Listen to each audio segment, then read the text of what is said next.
la señora Benson quiere llevarnos a su mansión de Buenos Aires a trabajar. ¿Qué? Por nada del mundo me voy de aquí. Esa chiquita no se va a quedar en mi vida ni un minuto más.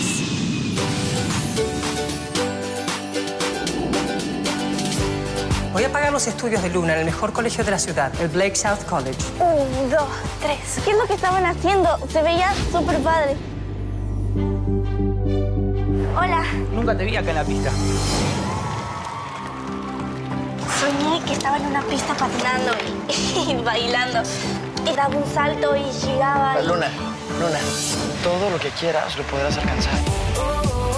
Tenés que eliminar cualquier obstáculo que se cruce en tu camino. ¿Estás listo para dar lo mejor? Vamos a disfrutarlo, ¿ok? ¿Tú?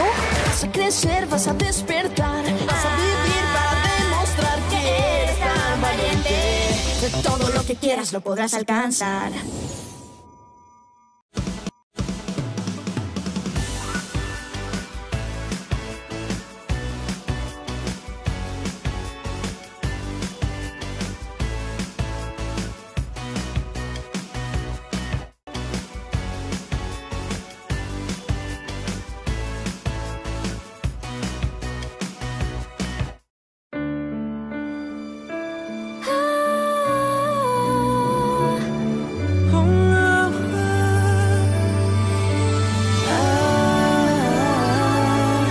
¿Sabías que conté las veces en que te vi desde el día en que te conocí y sueño